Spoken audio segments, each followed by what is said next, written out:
7절부터 31절까지 말씀 교독해서 한 절씩 읽겠습니다. 제가 먼저 17절 말씀을 읽습니다. 예수께서 와서 보시니 나사로가 무덤에 있은지 이미 나흘이라. 베다니는 예루살렘에서 가깝기가 한 5-6천리에 많은 유대인이 마르다와 마리아에게 그 오라비의 일로 위문하러 왔더니 마르다는 예수께서 오신다는 말을 듣고 곧 나가 맞이하되 마리아는 집에 앉았더라. 마르다가 예수께 여짜오되 주께서 여기 계셨더라면 내 오라버니가 죽지 아니하였겠나이다. 그러나 나는 이제라도 주께서 무엇이든지 하나님께 구하시는 것을 하나님이 주실 줄을 아나이다. 예수께서 이르시되 내 오라비가 다시 살아나리라. 마르다가 이르되 마지막 날 구할 때에는 다시 살아날 줄을 내가 아나이다. 예수께서 이르시되 나는 부활이요 생명이니 나를 믿는 자는 죽어도 살겠고 무릇 살아서 나를 믿는 자는 영원히 죽지 아니하리니 이것을 내가 믿느냐. 이르되 주여 그러하오이다. 주는 그리스도시요 세상에 오시는 하나님의 아들이신 줄을 내가 믿나이다. 이 말을 하고 돌아가서 가만히 그 자매 마리아를 불러 말하되 선생님이 오셔서 너를 부르신다 하니 마리아가 이 말을 듣고 급히 일어나 예수께 나아가매 예수는 아직 마을로 오지 아니하시고 마르다가 맞이했던 곳에 그대로 계시더라. 같이 읽겠습니다. 마리아와 함께 집에 있어 위로하던 유대인들은 그가 급히 일어나 나가는 것을 보고 복하러 무덤에 가는 줄로 생각하고 따라가더니 아멘. 할렐루야. 아멘. 하나님께서 말씀으로 찾아와 주실 줄 믿습니다. 아멘. 요한복음 11장은 예수님의 공생애 가운데서 가장 놀라운 사건이 기록되어 있는 장입니다. 나사로를 살리신 그런 이적 사건이 본문에 기록되고 있는데요. 물론 이전에도 과부의 하나밖에 없는 아들을 예수님께서 살리시기도 하셨고요. 또 야이로의 딸, 회당장의 딸을 예수님이 살리시면서 여러 가지 이적들을 나타내셨지만 지금 요한복음 11장에서의 이 나사로를 살리신 사건은 아주 특별합니다. 왜 그러냐면 예수님의 순환 사건에 바로 그 직전에 있었던 이 이적이었기 때문이죠. 예수님은 이제 3년 반 동안의 공생애를 마무리하시면서 이 땅에 오신 그 목적을 이루시기 위해서 예루살렘으로 올라가십니다. 그때는 바로 겨울의 절기를 맞이하는 수전절이었는데 수전절. 오늘 본문 앞에 요한복음 10장 22절과 23절 말씀 보시면 한 장 앞에 10장 22절과 23절 말씀 제가 읽어드릴게요. 예루살렘의 수전절이 이름에 때는 겨울이라 예수께서 성전한 솔로몬 행각에 거니시니 이렇게 되어 있죠. 이 수전절은 주전 165년에 그 유대인들이 성전을 수리했던 것을 기념했던 절기가 수전절입니다. 수리하고 고쳤다. 성전을 수전 이런 뜻이죠. 다시 성전을 수리하면서 그 하나님의 성전을 새롭게 하고 등불을 밝혔던 그 절기가 수전절입니다. 이 헬라인들에 의해서 이 성전이 다 또 이렇게 훼손되고 공격받았던 더럽혀졌던 그런 때가 있었거든요. 이런 것들을 다시 정결하게 하고 회복하는 그런 일들을 했던 때가 이 수전절이었습니다. 그리고 160년이 지나서 예수님께서 이 땅에 오셨죠. 자, 그리고 공생애를 또 3년 반 동안의 공생애를 지나서 이제 때가 되셔서 예수님이 예루살렘으로 올라가시는데 그때가 어떤 절기라고요? 이 수전절이라고요. 이 성전을 수리하시고 새롭게 수축한 일을 기념했던 그 수전절에 예수님께서 성전으로 올라가십니다. 왜 예수님이 수전절에 성전으로 올라가셨을까요? 하나님의 성전을 온전히 회복시키시는 분이 누구십니까? 그 성전의 등불을 밝히시는 분이 누구십니까? 세상의 빛으로 어둠 가운데 오신 분이 누구십니까? 예수님 자신이신 것이죠.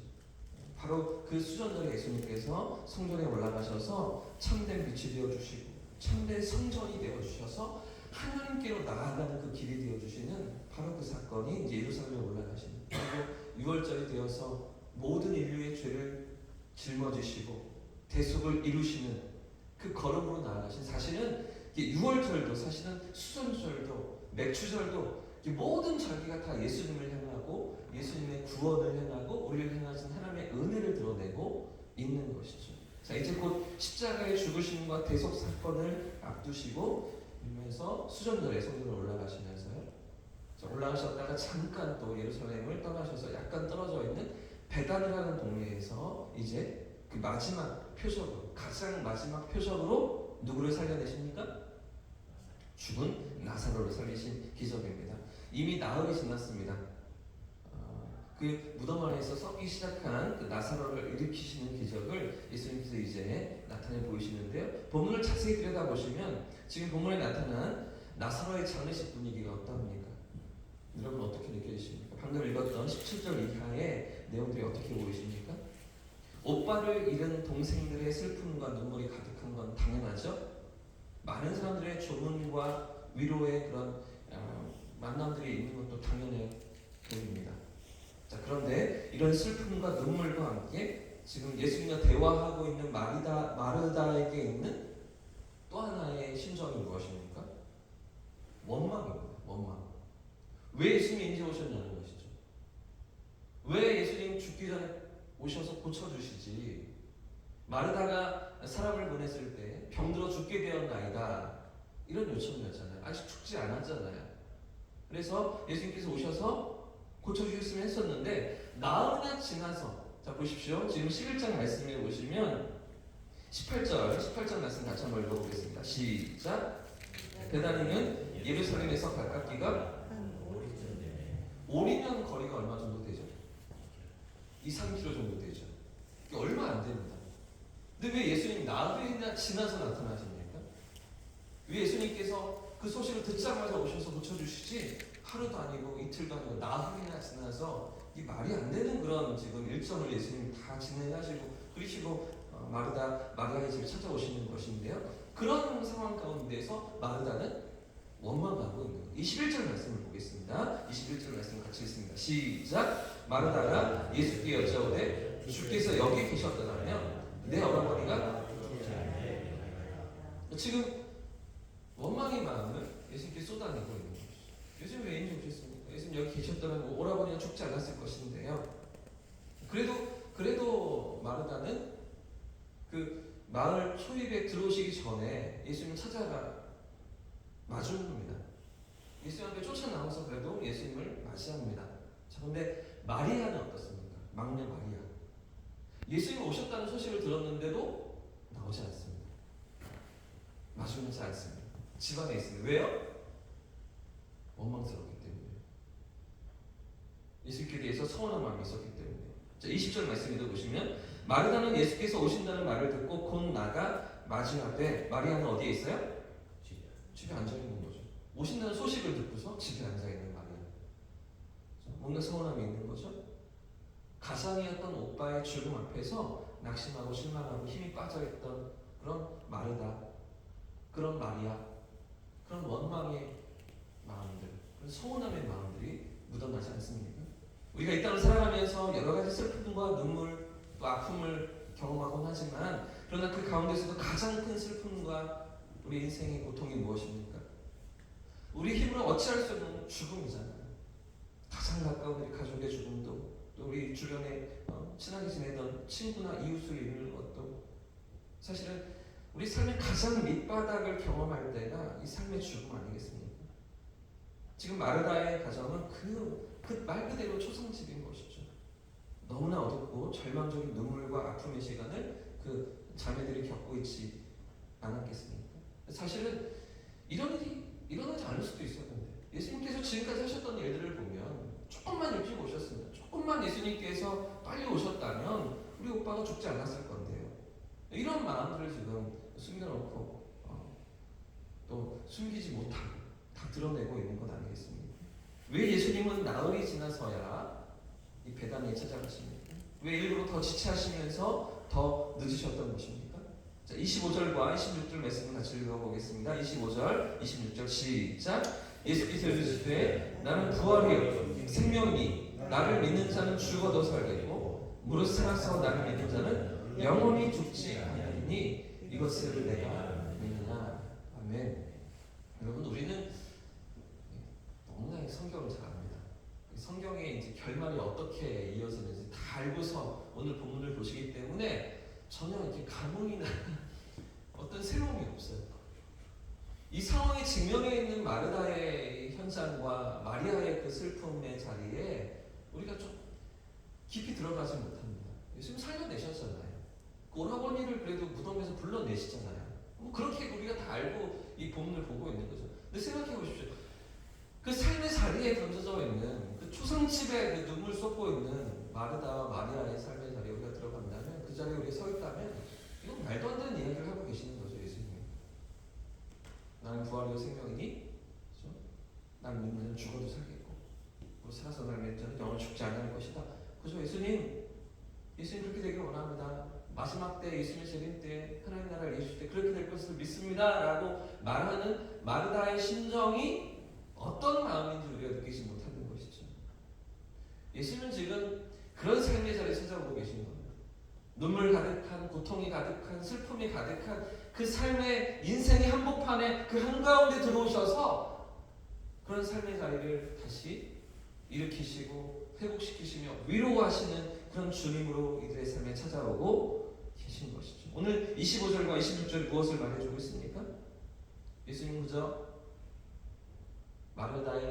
마리아의 삶에 병을 고치고 그들의 어떤 어려움을 도와주고 이런처럼 기적을 나타내는 그런 능력을 가지신 그 정도의 예수님이 아니라 모든 생명의 구주가 되시고 영원한 생명을 주시는 메시아가 되심을, 구원자가 되심을 말씀하고 계시는 것입니다. 나는 부활이요 생명이다. 나에게 영원한 생명이 있다. 내가 그 길이다라는 것을 다시 한번 천명하시는 예수님의 마지막 기적이었던 것이죠. 하나님의 아들이심을 믿는 믿음이 마르다에게, 마리아에게, 이 사건을 지켜보는 제자들에게 있기를 주님 원하셨던 것입니다. 사랑하는 여러분, 우리가 기대하는 때와 예수님이 원하시는 때가 조금 다를 수 있는 것이죠. 우리가 원하는 어떤 일정과 주님이 이루어 가시는 일정이 좀 다를 수가 있는 것입니다. 우리가 생각할 땐 바로 지금이 하나님이 응답하셔야 될 때인 것 같고, 지금이 지나면 다시는 기회가 없는 것 같고, 어찌할 수 있는 방법이 전혀 보이지 않는, 지금 하셔야만 된다고 생각되는데 그 시간을 넘기시면서 다 지나치시면서 전혀 다른 시기에 당신의 뜻을 이루어 가시는 우리의 생각보다 크고 놀라우신 하나님이십니다. 우리의 계획보다 더 크신 하나님이심을 오늘 주님은 당신의 기적을 통해서 보여주시는 것이죠. 그리고 그런 가운데 우리의 믿음이 깨어나고 우리의 영혼이 살아나서 하나님 앞에 살아있는 믿음으로 우리가 서기를 주님 원하시는 것입니다. 오늘 이 마지막 사건을 통해서, 마지막 기적을 통해서 주님은 당신이 누구이신가를 드러내시고 인생보다 더 크신 주님의 섭리와 계획을 드러내시는 우리 예수님이신 것이죠. 오늘도 이 믿음과 이 신앙 고백으로 살아가는 저와 우리 성도님들 되시기를 주님의 이름으로 축복합니다. 네. 예수님은 생명의 구주가 되십니다. 우리 주님은 모든 문제의 해결자가 되십니다. 우리 주님은 우리의 생각보다 크십니다. 이 믿음의 고백을 가지고 우리의 삶을 살아가고 오늘 하루를 살아내는 저와 성도님들 되시기를 주님의 이름으로 축복합니다. 그 주님의 때가 내 때와 조금 다를 수 있다는 것, 우리의 기대와 조금 다를 수 있다는 것을 인정하면서 고백하고 신뢰하면서, 그럼에도 불구하고 가장 최선의 때, 가장 선한 때에 주께서 당신의 뜻을 우리 삶 가운데 이루시는 줄 믿고 부활이여 생명이 되시는 주님 앞에 오늘도 깨어 살아가는 우리 성도들 되시기를 예수님 이름으로 축복합니다.